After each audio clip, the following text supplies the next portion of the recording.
सुप्रभात, आदाब, नमस्कार। तारीख 8 अक्टूबर, दिन गुरुवार। आप देख रहे हैं मेरे साथ सत्यम न्यूज वेब टीवी और मैं हूं आपके साथ नसीर कुरैशी। उत्तर प्रदेश के भदोही जिले की हर वह खबर जो और कहीं नहीं, हम लेकर आते हैं रोजाना सुबह जिले की बड़ी व अहम खबरें। आइए नजर डालते हैं आज की फटाफट खबरों पर। सुरियामा थाना इलाके के करोड़ गांव में उस वक्त हड़कंप मच गया जब पगड़ी बांधकर सादे भेष में पहुंचे दो पुलिस के जवानों से ग्रामीण भिड़ गए और काफी देर तक कहासुनी हुई। इस मामले का वीडियो ग्रामीणों ने पुलिस के तमाम अफसरों को ट्वीट किया है। पुलिस के दोनों जवान बगैर वर्दी सादे भेष में थे। इन दोनों पुलिस के जवानों को ग्रामीण बदमाश समझ बैठे। ग्रामीणों ने ट्वीट करते हुए आरोप लगाया है कि पुलिस के दोनों जवान अवैध वसूली के लिए पहुंचे हुए थे। उधर इस संबंध में थाना अध्यक्ष सुरियामा प्रदीप कुमार का कहना है कि दोनों जवान सुरियामा थाने पर तैनात हैं और एक मामले में करोड़ गांव गए हुए थे। आप खिलाफ तो आप चले जाएंगे। हम कहीं आप क्राइम ब्रांच में थे, सचिन भैया भी थे। हाँ, लेकिन आपसे बात नहीं हुई। आप क्यों ज्यादा एक्टिंग ज्यादा करते हैं? भैया आए क्यों आप? पब्लिक सुरक्षा ना ठीक है, एसओ साहब बुलाइए। हम नहीं आए। एसओ साहब बुलाइए, पंचायत हो। चलो एसओ साहब बुलाओ तुरंत। हम नहीं आए। वारंट है तुम्हारे पास? ठीक है, एसओ साहब बुलाइए। हम नहीं आए। एसओ साहब बुलाइए, पंचायत हो। चलो एसओ साहब बुलाओ तुरंत। हम नहीं आए। वारंट है तुम्हारे पास? नहीं आए। वारंट है तुम्हारे पास? नहीं आए। वारंट है तुम्हारे पास? आओ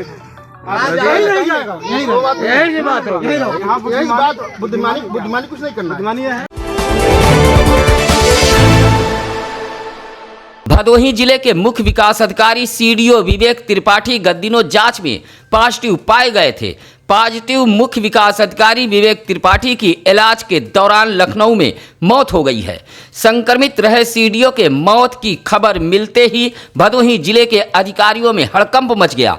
बुधवार को अधिकतर सरकारी कार्यालयों के मुख्य गेट को आधा ही खोला गया था। जिलाधिकारी कार्यालय पर तो बाकायदा पहरा बैठा दिया गया है। एक फरियादी के अलावा दूसरे को कार्यालय के अंदर जाने की मनाही थी। सीडीओ की मौत के बाद अधिकारियों के चेहरे पर भय साफ दिख रहा था।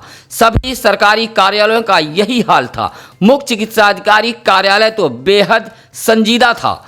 सीएमओ डॉक्टर लक्ष्मी सिंह तो फरियादियों से मिलने से भी कतराती रहीं। हालांकि कुछ कार्यालयों को दोपहर बाद शोक में बंद कर दिया गया था। भदोही में चिकित्सा व्यवस्था के मानकों का खुलकर माखौल उड़ाया जा रहा है। पैसा फेंको तमाशा देखो और पीछे के दरवाजे से ऐसे ऐसे काम हो रहे हैं कि आपके भी कान खड़े हो जाएंगे। अब भदोही शहर के ही स्टेशन रोड मुल्ला तालाब के समीप चलने वाले इस हॉस्पिटल की हकीकत जान लीजिए। यह हॉस्पिटल बाकायदा बेसमेंट में चल रहा है। मरीज भर्ती किए जा रहे हैं। सारे इंतजाम बेसमेंट में ही मौजूद हैं। अब ऐसे में आप समझ सकते हैं कि एक चिंगारी कईयों को खत्म कर सकती है। हालात का अंदाजा आप खुद लगा सकते हैं। अब दूसरी बड़ी लापरवाही आप सुनिए। स्टेशन रोड के मुल्ला तालाब के समीप चलने वाले इस हॉस्पिटल के लिए अग्निशमन विभाग से कोई अनुमति नहीं ली गई है। खुद इसकी पुष्टि अग्निशमन अधिकारी कर रहे हैं। यह वरदान हॉस्पिटल को चेक करवाया गया है। हमारे यहाँ से कोई एनओसी जारी नहीं हुआ और इसी के साथ साथ सारे अस्पताल में जिनके यहाँ कोई अग्निशमन व्यवस्था नहीं है उनके यहाँ नोटिस देके मानक के अनुसार अग्निशमन व्यवस्था सुनिश्चित करवाई जाए। जिनके यहाँ व्यवस्था नहीं होगी उनके खिलाफ कार्रवाई की। अब जरा भदोही जिले के मुख्य चिकित्सा अधिकारी की बात को सुनिए। जब उनसे बेसमेंट में हॉस्पिटल चलाए जाने का सवाल किया गया तो उनका जवाब सुनिए। उनके ज्ञान का आप भी लोहा मान जाएंगे। अलग अलग दूसरे जनपदों के मुख्य चिकित्सा अधिकारी सहित जानकारों का कहना है कि बेसमेंट में अस्पताल नर्सिंग होम चलाना नियम विरुद्ध है। लेकिन भदोही जिले की मुख्य चिकित्सा अधिकारी डॉक्टर लक्ष्मी सिंह कहती हैं कि बेसमेंट में अस्पताल चलाना नियम विरुद्ध नहीं है। बेसमेंट में अस्पताल चल सकता है। बावजूद जांच कर फाइल तलब करने की भी बात कह रही हैं। नहीं, बेसमेंट में चलाने के लिए कोई रोक तो ऐसा है नहीं। एंड रिगार्डिंग आप ये जो कह रहे हैं कि भाई फायर एक्सटिंग्विशर अगर नहीं लगा है तो भाई हम लोग के पास सर्टिफिकेट्स ऑलरेडी वो दे चुके हैं। अभी मैं क्लैरिफाई करवा लेती हूँ, वहाँ पे हम फायर ब्रिगेड वालों के लिए भेज देती हूँ, कंसर्निंग अधिकारी से मैं लिख के देती हूँ कि वो प्रमाण करके दे दे हमको। दोनों को मैं लिख के भेज देती हूँ। देखिए इस विषय में तो जब तक पूरा फॉर्मेलिटीज पूरा नहीं होगा हम लोग तो लाइसेंस हम लोग देते ही नहीं है, मगर हम लोग के पास सर्टिफिकेट ऑलरेडी दे चुके हैं कि हमारे पास फायर एक्सटिंग्विशर है, तो इसका मतलब उनके पास है। रास्ता है क्या है वो चीज तो बाद में हम किसी अधिकारी को भेज के मैं चेक करवाती हूँ।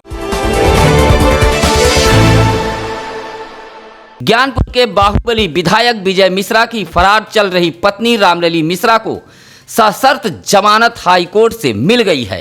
सशर्त जमानत मिलने के बाद बुधवार को विधायक विजय मिश्रा की एमएलसी पत्नी रामलली मिश्रा अपने अधिवक्ता हंसराज शुक्ला, रामलली की अधिवक्ता पुत्री रीमा मिश्रा, जिला पंचायत अध्यक्ष काजल यादव, रजित राम यादव के साथ गोपीगंज कोतवाली पहुंची और 1,50,000 रुपए का पर्सनल बॉन्ड भरा है। साथ ही जमानत राशि दाखिल की है और विवेचना अधिकारी ने उनसे पूछताछ की। पुलिस ने उनसे विवेचना में सहयोग किए जाने की अपील की है। आपको बता दें कि रामलली मिश्रा को 1 सप्ताह तक गोपीगंज कोतवाली पहुंचकर विवेचना अधिकारी के समक्ष प्रस्तुत होना पड़ेगा। ज्ञानपुर तहसील व भदोही विकास खंड के मर्चवार सनवैया गांव का लगभग 1 दर्जन वनवासी परिवार ने आवासीय पट्टा दिए जाने की मांग को लेकर जिलाधिकारी को पत्र सौंपा है। वनवासी परिवारों का कहना है कि गांव का लगभग 1 दर्जन वनवासी परिवार मुख्यमंत्री आवास व शौचालय जैसी योजनाओं से कोसों दूर है। कहा कि वनवासी परिवारों के पास भूमि नहीं है, ऐसे में उन्हें आवासीय पट्टा दिलवाया जाए जिससे वनवासी परिवार सरकार की तमाम योजनाओं का लाभ ले सकें। घर से सामान लेने बाजार गई 5 बच्चों की मां रहस्यमय तरीके से लापता हो गई। बूढ़ी सास रचना देवी ने कोतवाली में तहरीर देते हुए बहू को ढूंढने में मदद करने की गुहार लगाई है। मामला गोपीगंज कोतवाली इलाके के सुनखरी मोहल्ले का है, जहां रचना देवी ने कोतवाली में दिए गए तहरीर में बताया है कि उसकी बहू सावित्री देवी उम्र लगभग 50 वर्ष है। लगभग 4 दिन पूर्व घर से बाजार सामान लेने निकली थी, लेकिन लौट कर नहीं आई। काफ़ी खोजबीन के बाद भी उसका कुछ पता नहीं चला है। उसे 5 बच्चे हैं। पति नन्हे चौहान की मौत हो चुकी है। मासूम बच्चे अपनी मां की तस्वीर लेकर गोपीगंज नगर मोहल्ले में ढूंढने के लिए दर दर की ठोकरें खा रहे हैं। मुख्य विकास अधिकारी विवेक त्रिपाठी की मौत के बाद जिले भर के कार्यालयों में शोक की लहर दौड़ गई। जगह जगह श्रद्धांजलि सभा आयोजित कर 2 मिनट का मौन धारण किया गया। जिला कलेक्ट्रेट सभागार में जिला अधिकारी राजेंद्र प्रसाद की मौजूदगी में एक शोक सभा का आयोजन किया गया। साथ ही 2 मिनट का मौन धारण भी किया गया है। इसी तरह खंड विकास कार्यालय भदोही ब्लॉक प्रमुख प्रशांत सिंह उर्फ चिट्टू की मौजूदगी में श्रद्धांजलि सभा आयोजित की गई। यहाँ भी 2 मिनट का मौन धारण कर गतात्मा की शांति के लिए ईश्वर से प्रार्थना की गई है। इसी तरह सूर्यामा विकासखंड कार्यालय में एक शोक सभा कर कार्यालय को बंद कर दिया गया। शोक श्रद्धांजलि सभा में ब्लॉक प्रमुख सहित खंड विकास कार्यालय के अधिकारी, कर्मचारी, रोजगार सेवक समेत बड़ी संख्या में लोग मौजूद रहे। इसी तरह ज्ञानपुर के उद्यान विभाग में भी शोक सभा कर श्रद्धांजलि दी गई है। भदोही शहर के गजिया रेलवे क्रॉसिंग पर ओवर ब्रिज निर्माण के चलते कार्यदायी संस्थान नगर पालिका के समीप बोर्ड लगाकर रास्ता बंद होने का संकेत दे रहा है, लेकिन गजिया रेलवे क्रॉसिंग पर लापरवाही की यह तस्वीर गौर से देखिए कि किस तरह बड़ी संख्या में लोग अपनी जान हथेली पर रखकर बाइक चालक, साइकिल सवार व राहगीर रेलवे क्रॉसिंग को पार कर रहे हैं। ऐसे में अगर कोई ट्रेन दंदनाती हुई आ गई तो अंजाम का अंदाजा आप खुद लगा सकते हैं। रेलवे क्रॉसिंग पर यही लापरवाही रोजाना देखने को मिलती है। शायद रेलवे विभाग किसी बड़े अनहोनी का इंतजार कर रहा है। विद्युत कर्मियों के हड़ताल के बाद तो जिले में विद्युत आपूर्ति तो बहाल हो गई, लेकिन बुधवार को भीषण गर्मी उमस के बीच लगातार विद्युत ट्रिपिंग से लोग बेहाल रहे। उधर भदोही शहर में दोपहर कई घंटे के लिए बिजली गुल रही। उमस व गर्मी से परेशान कार्यालयों में बैठे कर्मी बार बार बाहर निकल रहे थे। अपने स्क्रीन पर आप यह जो तस्वीरें देख रहे हैं, यह तस्वीर ज्ञानपुर तहसील की है, जहां कंप्यूटर ऑपरेटरों के पास लोगों की भीड़ लगी हुई है। अब यह दूसरी तस्वीर है डूडा कार्यालय की, जहां उमस व गर्मी से परेशान कर्मचारी पेड़ की छांव में बैठकर हवा ले रहे हैं और बिजली रानी गुल हैं। वहीं लगातार विद्युत कटौती से मोबाइल भी डब्बा बन गए हैं। सबसे ज़्यादा दिक्कत ग्रामीण इलाकों में लोगों को उठानी पड़ी। शहरों में कुछ देर के लिए इन्वर्टर काम कर रहा है, लेकिन ग्रामीणों को मात्र विद्युत आपूर्ति का ही सहारा है। अब इस तस्वीर पर भी नज़र डालिए। दूर दराज से ग्रामीण इलाकों से आए फरियादी तहसील में अपना अपना मोबाइल चार्ज कर रहे हैं। गोपीगंज कोतवाली इलाके के एक गांव के बूढ़े बाप ने गांव के ही एक मनभर युवक से परेशान होकर कोतवाली में तहरीर देते हुए कार्रवाई किए जाने की गुहार लगाई है। दिए गए तहरीर में पीड़ित वृद्ध ने बताया कि गांव का एक युवक बराबर उसके पुत्री पर छींटाकशी करता है, जिससे बेटी का घर से निकलना दुश्वार हो गया है। मना करने पर तरह तरह से मनबड़ युवक द्वारा परेशान किया जा रहा है। पीड़ित ने मनबड़ युवक का नाम ब्रजेश बताया है और उसके पिता का नाम रविशंकर है। कोतवाली में तहरीर देते हुए कार्रवाई की गुहार लगाई है। भदोही कांग्रेस कमेटी के कार्यकर्ताओं ने राज्यपाल को संबोधित एक पत्र जिलाधिकारी को सौंपते हुए हाथरस जिलाधिकारी को बर्खास्त किए जाने की मांग की है। बड़ी संख्या में कांग्रेसी कार्यकर्ताओं ने जिला मुख्यालय पहुंचकर डीएम को पत्र सौंपा है और कहा कि हाथरस पीड़ित किशोरी के परिजनों से कांग्रेस के पूर्व राष्ट्रीय अध्यक्ष राहुल गांधी व राष्ट्रीय महासचिव प्रियंका गांधी ने मुलाकात की थी। मुलाकात में यह सामने आया कि जिला अधिकारी हाथरस पीड़ित परिवार को तरह तरह से परेशान कर रहे हैं। ऐसे में जिला अधिकारी के रहते पीड़ित परिवार को इंसाफ मिलना नामुमकिन है, जिसके चलते हाथरस जिलाधिकारी को बर्खास्त करना जरूरी है। पत्र सौंपने वालों में वसीम अंसारी, रमेश बिंद, नाजिम अली, गौरव उपाध्याय मौजूद रहे। बुधवार को कई घंटों तक जाम के झाम में गोपीगंज बाजार उलझा रहा। पूरे दिन जाम में फंसकर लोग बारात की तरह रेंगते रहे, लेकिन इस भीषण जाम को समाप्त कराने के लिए न तो कोतवाली पुलिस नजर आई और न ही यातायात पुलिस। पैदल चलना भी दुश्वार हो गया था। बाजार वासियों का कहना है कि सड़कों पर बेतरतीब खड़े ऑटो व सड़क की पटरियों पर बढ़ रहा अतिक्रमण इसकी मुख्य वजह है। सड़क के जाम का असर गली व मोहल्लों तक पहुंच जाता है। सड़क जाम होने के कारण लोग गली व मोहल्लों से निकलने लगते हैं, जिससे मोहल्ले की गलियां भी जाम की चपेट में आ जाती हैं। लोगों ने यातायात व्यवस्था को दुरुस्त कराए जाने की मांग की है। डीएसपी भदोही प्रियांक जैन ने बुधवार की शाम अजमुल्ला चौराहे पर पुलिस बूथ के समीप शहर के ताजियादारों, अखाड़ेदारों सहित सभासदों के साथ एक बैठक की है। बैठक में डीएसपी ने साफ कहा है कि चहल्लुम पर कोई भी जुलूस नहीं निकलेगा। संक्रमण को देखते हुए लोग अपने घरों में इबादत करें। निर्देशों का पालन न करने वाले लोगों पर कड़ी कार्रवाई की जाएगी। उन्होंने लोगों को आगाह किया है कि मास्क का प्रयोग अवश्य करें और सामाजिक दूरी जरूर बनाएं। बैठक में मौजूद लोगों ने पुलिस को भरोसा दिया है कि सरकारी आदेशों का पालन किया जाएगा। बैठक में जमील नेता, सभासद शफीक राइन सहित शहर के आदि संभ्रांत जन मौजूद रहे। ब्लॉक प्रमुख भदोही प्रशांत सिंह चिट्टू ने बुधवार को ग्राम सभा लखनपुर उर्फ अभियनपुर में पंचायत भवन का भूमि पूजन वैदिक मंत्रोच्चार के साथ किया है। इस दौरान ब्लॉक प्रमुख ने कहा कि पंचायत भवन का निर्माण होने से लोगों को तमाम सुविधाएं मिलेंगी।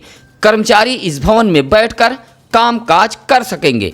पंचायत भवन सभी संसाधनों से परिपूर्ण होगा। इस मौके पर ग्राम प्रधान शीतला प्रसाद पटेल, ब्रह्मा सिंह, रामधनी यादव सहित ग्राम सभा के लोग मौजूद रहे।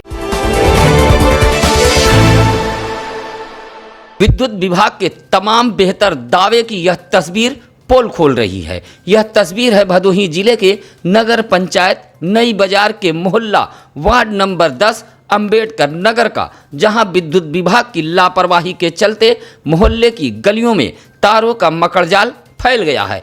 कई घरों में विद्युत सप्लाई उतर रही है, जिससे मोहल्ले वासियों ने अनहोनी की आशंका जताते हुए इन तारों को ठीक कराए जाने की मांग की है।